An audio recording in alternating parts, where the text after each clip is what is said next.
Hello friends, how are you? I hope you all are well. And today we are going to start our new topic, that is present perfect continuous tense. Present perfect tense तक हम बिल्कुल बहुत अच्छे detail से पढ़ चुके हैं और आज हम अपना present perfect continuous tense discuss करने वाले हैं। इसके भी बहुत सारे यूजेस एग्ज़ाम में पूछे जाते हैं जो कि हमारे लिए बहुत ज़्यादा इम्पोर्टेंट हैं, इसलिए इस टेंस को डिस्कस करना बहुत ही ज़रूरी है। ये हमारा एक वीडियो में कंप्लीट नहीं हो पाएगा क्योंकि इसके ऊपर 2-3 बहुत ही अच्छे अच्छे कॉन्सेप्ट्स हैं जो एग्ज़ाम में बहुत ज़्यादा पूछे जा रहे हैं और जिनके अंदर कन्फ्यूज़न होने के चांसेस भी बहुत ज़्यादा होते हैं। तो सबसे पहले तो जैसे मैंने इसके स्ट्रक्चर के बारे में आपको फर्स्ट क्लास में बता ही दिया था कि जो प्रेजेंट परफेक्ट कॉन्टीन्यूस टेंस होता है वो हमारा परफेक्ट और कॉन्टीन्यूस दो टेंसेस का कम्बिनेशन होता है। इसमें परफेक्ट का मतलब तो क्या था कि जो एक्शन परफेक्ट है, जो कंप्लीट है, जिसका कंप्लीशन शो हो रहा है, और कॉन्टीन्यूस का मतलब है जो एक्शन अभी गोइंग ऑन है, जो अभी चल रहा है, जिसका अभी कंप्लीशन नहीं हुआ है। इसका मतलब ये दो टेंसेस का कम्बिनेशन होता है। ये परफेक्ट और कंटिन्यूस दो का कम्बिनेशन होता है, इसीलिए इसको परफेक्ट कॉन्टीन्यूस बोला जाता है। इस टेंस का मतलब होता है कि जैसे यहाँ पे ये कोई हमारा स्टार्टिंग पॉइंट है, ए हम इसको डिनोट कर लेते हैं। ए से कोई काम शुरू होता है और उसको जाना है बी तक, ठीक है। वो बी तक कंप्लीट हो चुका है और अभी भी वो एक्शन शुरू है। मान लेते हैं ये ए हमारा पास्ट है, ये बी हमारा प्रेजेंट है और ये सी हमारा फ्यूचर है। इसका मतलब ये एक्शन पास्ट में शुरू हुआ था, प्रेजेंट तक ये एक्शन कंप्लीट स्टेट में है और ये एक्शन अभी चल ही रहा है। ये सी हमारा फ्यूचर है, यहाँ तक ये नहीं पहुँचा है क्योंकि फ्यूचर तो फ्यूचर होता है, मतलब फ्यूचर में इसका कोई डेफिनेट पॉइंट हमें शो नहीं हो रहा है जहाँ पे हमें इसका कंप्लीशन दिखाई दे रहा हो। इसका मतलब ऐसे एक्शन जो पास्ट में शुरू हुए हैं, प्रेजेंट तक तो वो एक कंप्लीट स्टेट में शो हो रहे हैं, लेकिन उससे आगे वो फ्यूचर में अभी कंटिन्यू रहेंगे या फिलहाल वो कंटिन्यू है तो आगे भी कंटिन्यू रहने की संभावना है, ठीक है। जैसे कि एग्जाम्पल से हम समझ लेते हैं, आप थोड़ा अच्छे से समझ पाओगे। For example, we have been studying since 9 o'clock.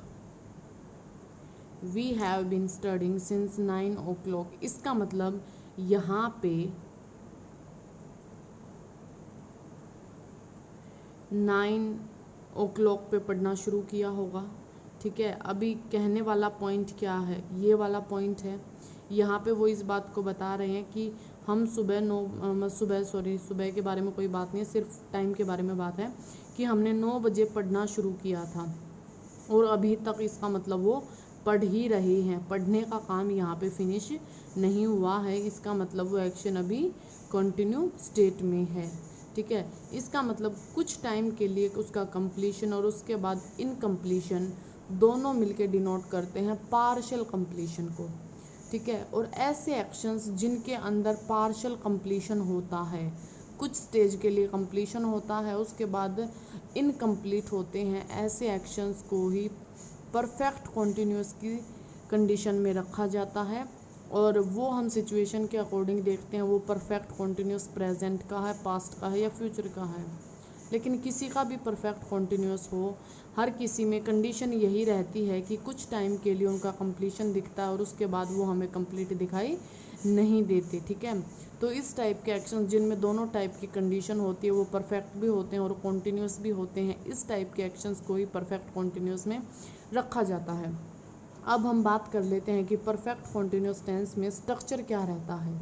उसके स्ट्रक्चर के बारे में अगर हम बात करें तो एज़ यूजुअल जैसा हमने अब तक अपनी पिछली क्लासेस में डिस्कस किया है कि हर सेंटेंस का एक सब्जेक्ट होता है, उसकी वर्ब होती है और उसका एक ऑब्जेक्ट होता है। इस तरह से एक सेंटेंस का स्ट्रक्चर कंप्लीट होता है। तो अगर हम बात करें परफेक्ट कॉन्टिन्यूस टेंस में, तो इसका पहले होगा सब्जेक्ट प्लस में हमारी जो हेल्पिंग वर्ब होती है हैज़ या हैव। जो वर्ब है इसी के अंदर आती हैं हेल्पिंग वर्ब और वर्ब, उनको अलग से डिनोट नहीं किया जाता, वो दोनों को वर्ब की कैटेगरी में ही रखा जाता है।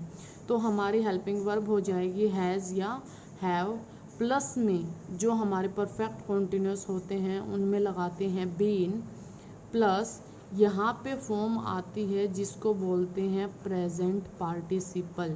क्या बोलते हैं? Present participle form.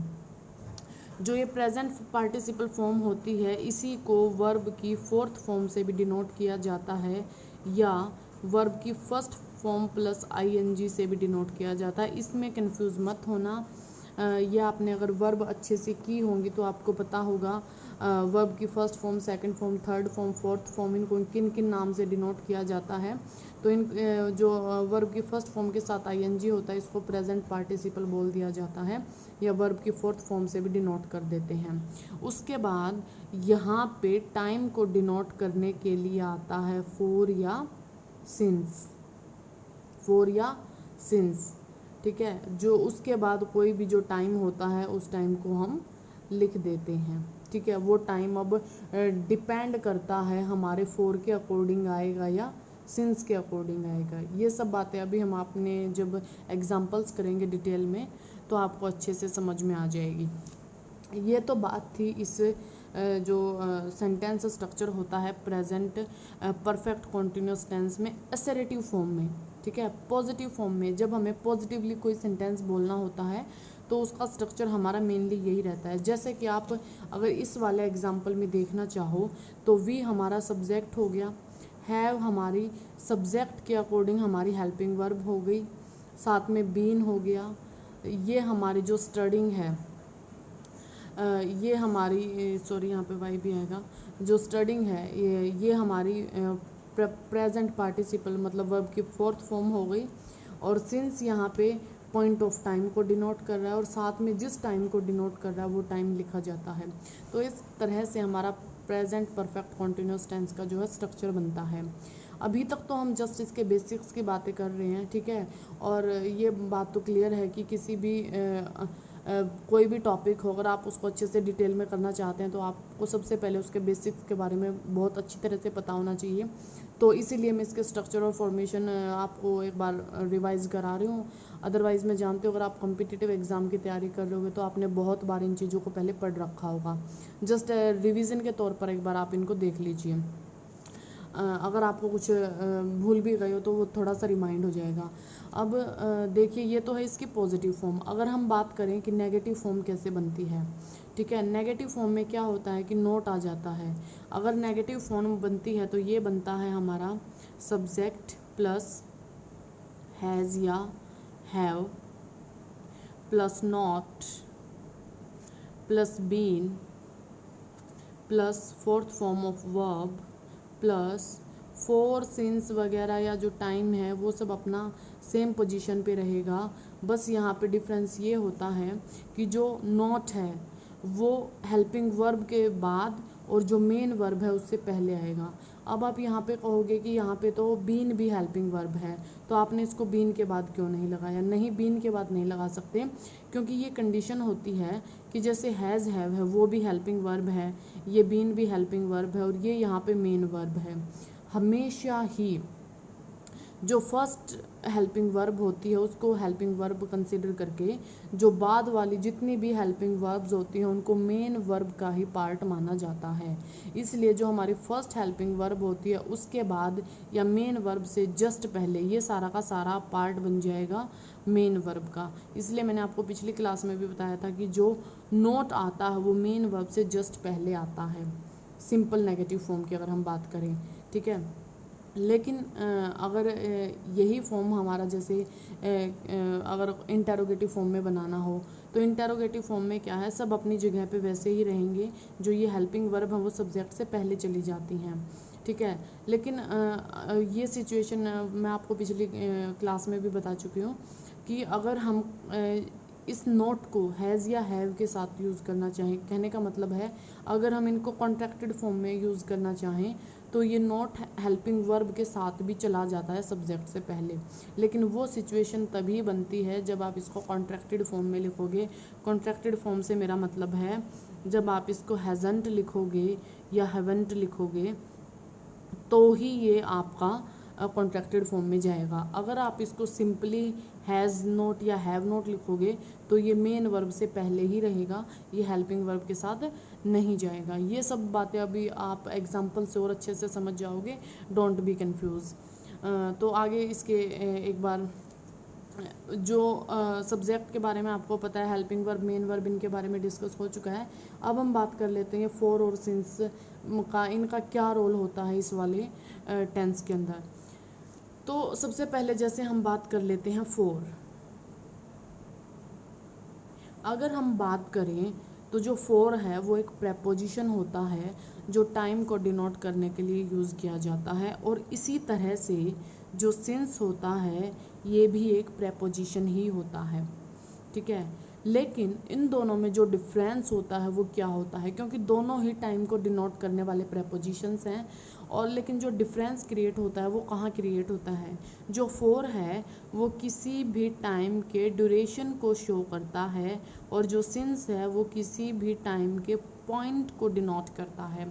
अब आप कहोगे कि यहाँ पे आपका ड्यूरेशन और पॉइंट से क्या मतलब है। ड्यूरेशन और पॉइंट का मतलब ये है कि जब हमें कोई भी टाइमिंग दे रखी हो और उस टाइमिंग से हमें पता चल रहा हो कि काफ़ी लंबी सी टाइमिंग है जिसको ये डिनोट करना चाह रहा है, तो वो होती है हमारी ड्यूरेशन।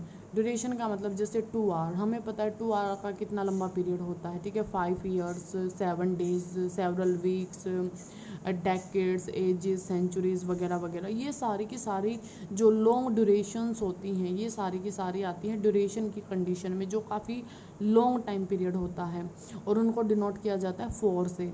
और जो सिंस होता है वो डिनोट करता है पॉइंट ऑफ टाइम को।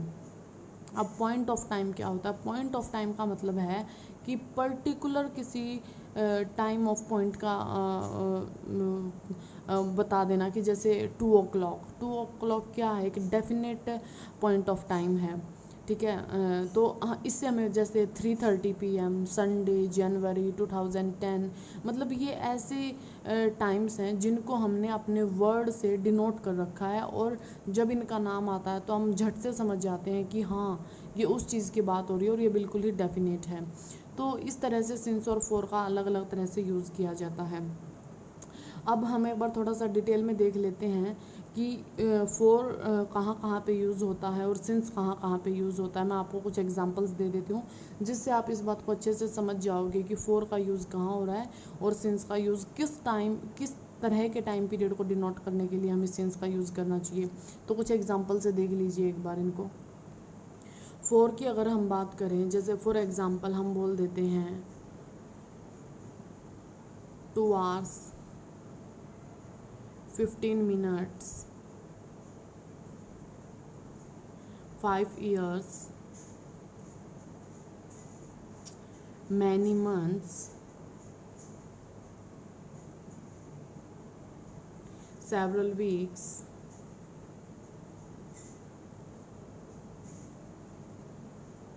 7 days, a long time, a short time,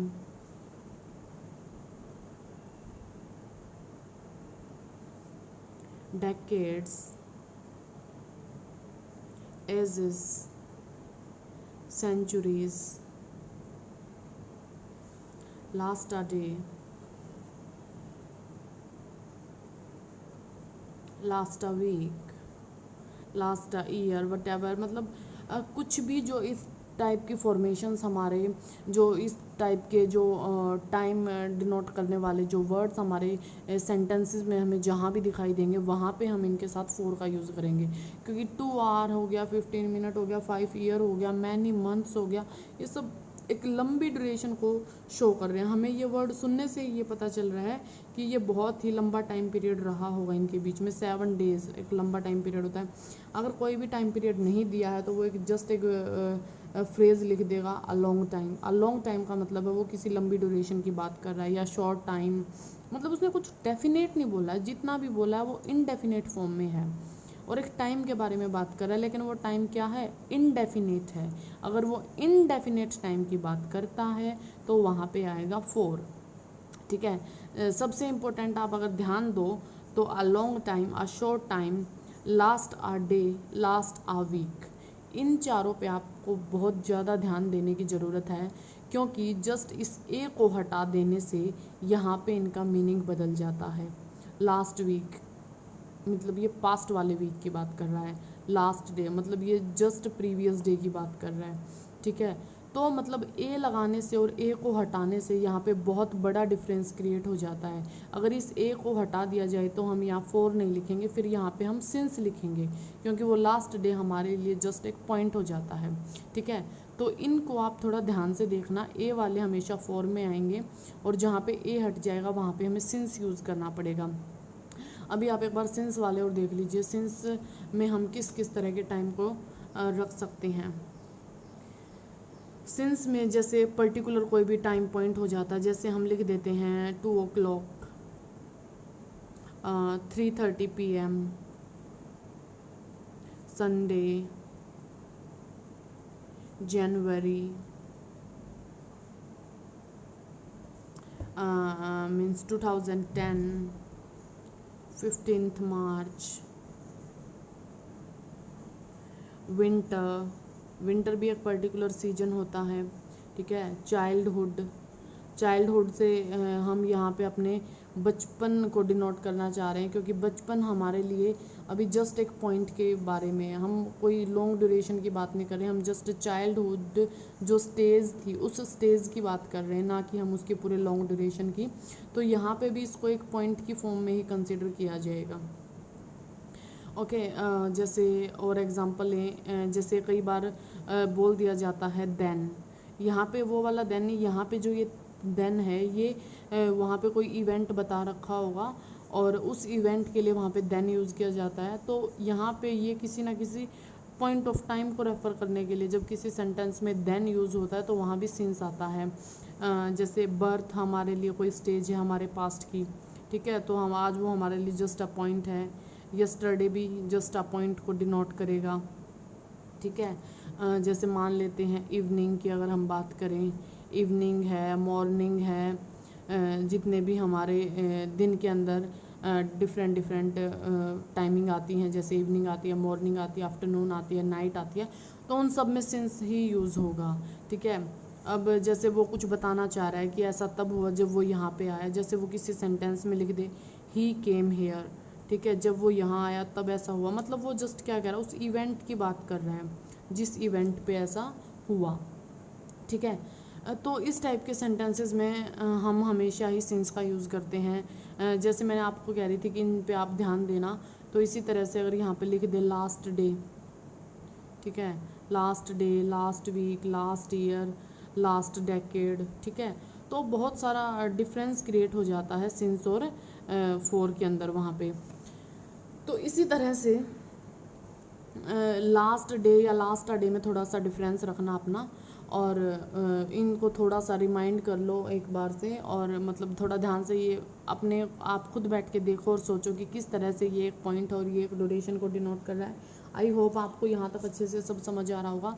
अभी अब इन चीज़ों को हम आगे थोड़ा सा एग्जाम्पल से डिटेल में डिस्कस करने वाले हैं, तो बने रहिए मेरे साथ और ध्यान से चीज़ों को समझने की कोशिश कीजिए, क्योंकि इंग्लिश जस्ट एक लैंग्वेज है, ये कोई मतलब ऐसी चीज़ नहीं है जो आप सीख नहीं सकते, बिल्कुल सीख सकते हो। थोड़ा पेशेंस रख के चीज़ों को समझने की कोशिश कीजिए। जैसे हिंदी में आप हर चीज़ को अच्छे से समझ पा रहे हो, अंडरस्टैंड कर पा रहे हो, आप इंग्लिश में भी समझ सकते हो, लेकिन थोड़ा सा अपने जनरली जो चीज़ें होती हैं ना उस तरह से इन चीज़ों को रिलेट करने की कोशिश कीजिए, बिल्कुल ही बहुत जल्दी आप सीख जाओगे। जैसे एक एग्जांपल से आगे हम बात कर लेते हैं। अगर मैं एक एग्जांपल लिखूं, since how long, since how long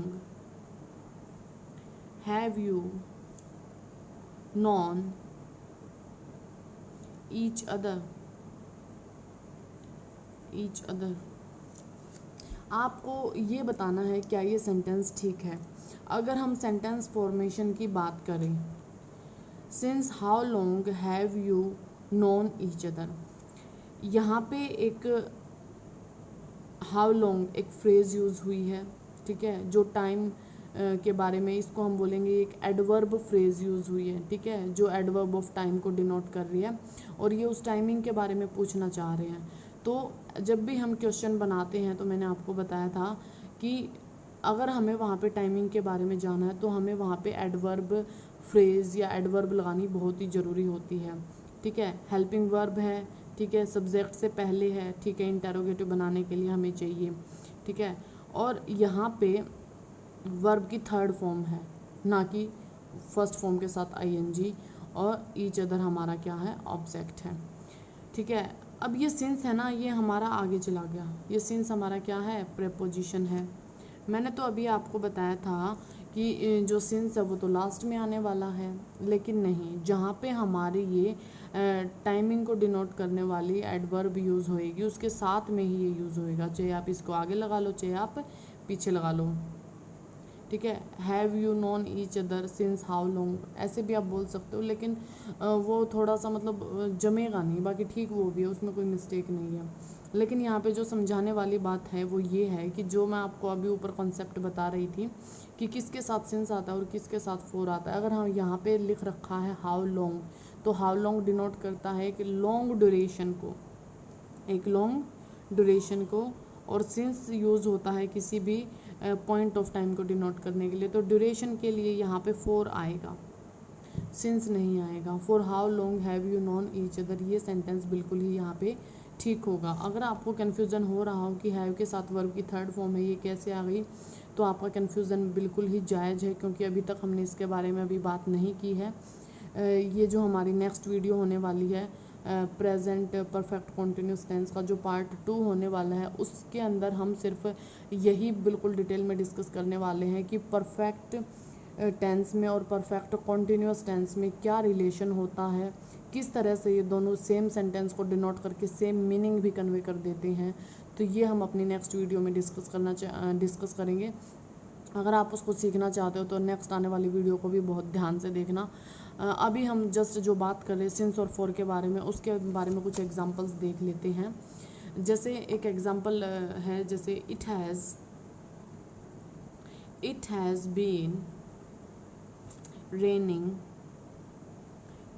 been raining dash last day. आपको फिल करना है इन ब्लैंक्स को। आप बताइए इनके अंदर क्या आएगा। नेक्स्ट है it has been raining dash last a day. दोनों सेंटेंस को देख के आप समझ तो गए होगी कि both sentence are approximately same, but यहाँ पे एक लिटिल डिफरेंस, और इसी डिफरेंस के बारे में अभी मैं आपको डिस्कस करा चुकी हूँ जस्ट ऊपर, कि लास्ट डे और लास्ट अ डे में कहाँ पे आगे डिफरेंस क्रिएट हो जाता है। जो लास्ट डे है वो जस्ट हमारे पास्ट को डिनोट करता है, जो हमारा कल चला गया उसके बारे में बात कर रहा है। लास्ट अ डे क्या कर रहा है, एक ड्यूरेशन को शो कर रहा है, ठीक है। तो इसका मतलब है कि यहाँ पे जब पास्ट की बात करते हैं तो पास्ट को डिनोट करता है सिंस, ठीक है। और जब बात करते हैं एक ड्यूरेशन के बारे में, ठीक है, एक ड्यूरेशन के बारे में, तो वहाँ पे आ जाता है हमारा फॉर। आप इस डिफरेंस को प्लीज़ ध्यान में रखिएगा, यहाँ पे ये बहुत बड़ा डिफरेंस क्रिएट करा देता है। एक नेक्स्ट मोस्ट इम्पोर्टेंट एग्जांपल है, जैसे it has been a mystery,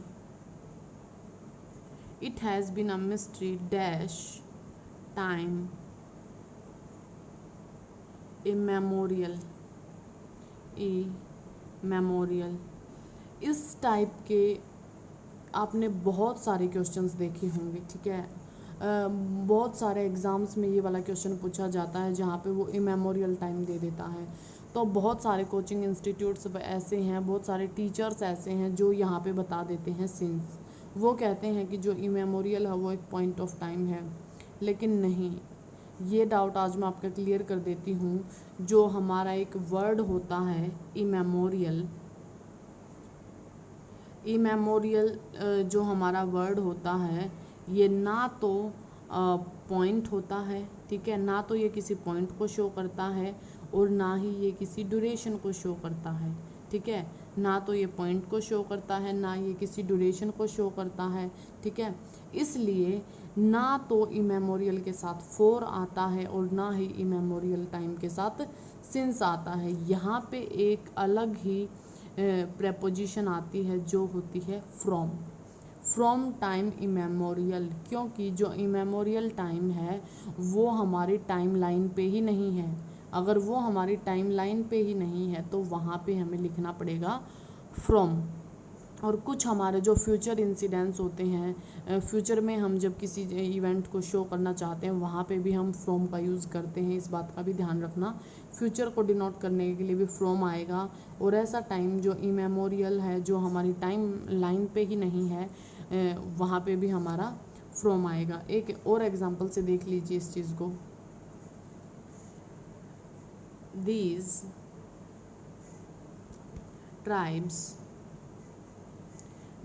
tribes have followed these customs dash ancient times। तो यहाँ पे जो उस कस्टम को वो फॉलो कर रहे हैं, ठीक है, जिस कस्टम को वो फॉलो कर रहे हैं वो कस्टम है, उसका टाइम एंशिएंट टाइम है, ठीक है। एंशिएंट टाइम भी ऐसा टाइम है जो हमारे टाइम लाइन पे फ़िलहाल नहीं है, ठीक है, जो जिससे हम उसको एग्जैक्टली पकड़ नहीं पा रहे, ये किस टाइम की बात कर रहा है। तो ऐसे टाइम के लिए भी फ्रॉम, जहाँ पे भी इमेमोरियल टाइम आ जाए, एंशिएंट टाइम आ जाए, वहाँ पे हमेशा ही इन चीज़ों को हम फ्रॉम से डिनोट करेंगे, ठीक है। जैसे दो एग्जांपल मैं आपको बताऊं। आप इस चीज़ को ऐसे समझ लीजिए कि कोई भी चीज़ ना रट के याद नहीं की जा सकती, वो हमें सेंटेंस के स्ट्रक्चर पे देखना पड़ता है कि वहाँ पे रिक्वायरमेंट किस चीज़ की है। तो प्लीज़ रटने की कोशिश मत कीजिएगा। अब आपको मैं दो एग्जांपल बताऊंगी, उन एग्जांपल से आप खुद ही देखना कि किस तरह से एक या दो वर्ड के चेंज होने से ही पूरे सेंटेंस में उसका मीनिंग ही बदल जाता है और वहाँ पे उसकी जो रिक्वायरमेंट है वो सब चेंज हो जाती हैं। जैसे he was very shy dash childhood. थोड़ा सा इस चीज़ को आप सोच के देखो कि वो क्या कहना चाह रहा है यहाँ पे। नेक्स्ट अगर मैं लिखूँ he has been very shy dash childhood, तो क्या लगता है आपको यहाँ पे क्या आना चाहिए? अगर मैं ट्रांसलेशन पे नहीं जा रही और ना ही मैं आपको कह रही हूँ कि कभी ट्रांसलेशन से इंग्लिश करना, जस्ट मैं जैसे आपको बताने की कोशिश कर रही हूँ वैसे इस चीज़ को देखने की कोशिश करना। अगर मैं देखूँ यहाँ पे कि यहाँ पे है वर्ब की सेकंड फॉर्म, अगर यहाँ पे वर्ब की सेकंड फॉर्म है तो ये जस्ट पास्ट की बात कर रहा है, अपने बचपन में वो काफ़ी शाय रहा होगा, ठीक है। तो इसका मतलब अगर वो बचपन की बात कर रहा है तो वो जो चाइल्डहुड है वो उसके लिए क्या है, एक स्टेज है। तो हम यहाँ पे लिखेंगे he was very shy in childhood, वो अपने चाइल्डहुड में काफ़ी शाय था, ठीक है। लेकिन अगर मैं बात करूँ he has been very shy, अगर मैं यहाँ पे इसके स्ट्रक्चर को देखूँ तो इसका मतलब जो स्ट्रक्चर है हैज़ बीन, आप कहोगे कि यहाँ पे वर्ब में आईएनजी फॉर्म तो नहीं है, लेकिन ये हैज़ बीन जो है ये परफेक्ट का स्ट्रक्चर है, ठीक है। लेकिन ये हम अपनी नेक्स्ट क्लास में भी डिस्कस करने वाले हैं कि जो परफेक्ट स्ट्रक्चर होते हैं वो भी सेम मीनिंग ही कन्वे करते हैं जो हमारे परफेक्ट कॉन्टिन्यूस करते हैं। इसका मतलब ये नहीं है कि वो पास्ट में शाय था अब नहीं है, ठीक है। पास्ट टाइम ख़त्म हुआ, उसका शाय नेचर ख़त्म नहीं हुआ है, ठीक है। इसका मतलब जो हैज़ बीन है कि वो पास्ट में भी शाय नेचर का था और अब भी वो शाय नेचर का है, ठीक है। वो अपने बचपन से ही ऐसा है। तो यहाँ पे बचपन हमारे लिए एक पॉइंट ऑफ टाइम है पास्ट का, तो यहाँ पे हम लिखेंगे सिंस, ठीक है, यहाँ पे हम लिखेंगे सिंस। आई होप जैसे मैं आपको समझाने की कोशिश कर रही हूँ आप समझ पा रहे होगे चीज़ों को, कि कुछ भी रटने रटाने से कोई चीज़ समझ नहीं आती। जो इंग्लिश है, जो लैंग्वेज है कोई भी है, उसके सिचुएशन के अकॉर्डिंग उसके वर्ड्स और उसके मीनिंग्स सब चेंज हो जाते हैं। और इन चीज़ों को रटने से नहीं कर सकते हम, सिर्फ इनको समझ के ही कर सकते हैं। हमें वहाँ पे कंडीशन और सिचुएशन देखनी पड़ती है कि क्या सिचुएशन है, क्या कंडीशन है, क्या वहाँ पे उसकी रिक्वायरमेंट है, उसी की रिक्वायरमेंट के अकॉर्डिंग हम कुछ कर सकते हैं। और यही रीज़न रहता है कि एग्ज़ाम्स में हम कितना ही प्रीवियस ईयर पेपर्स वगैरह को रट के चले जाएं, अगर वो जो सेंटेंस करेक्शन वाले क्वेश्चंस होते हैं या क्लोज टेस्ट वगैरह होता है वो थोड़ा सा भी बदल के देता है तो बच्चे कन्फ्यूज़ हो जाते हैं, ये क्या आ गया वटेवर। ठीक है, तो ऐसा नहीं करना है, चीज़ों को समझ के करो, अच्छे से करो। जितना भी करा रही हूँ उनको अच्छे से नोट्स बनाओ, थोड़ा सा रिवाइज़ करो, आपको खुद ब खुद चीज़ें बहुत अच्छे से समझ आने लग जाएंगी। इस चीज़ की मैं गारंटी देती हूँ आपको। और अच्छे से अपने सिलेबस को बहुत ही जल्दी कंप्लीट करने के लिए मेरे साथ इसी तरह से बने रहिए। बहुत बहुत थैंक यू आप सबका।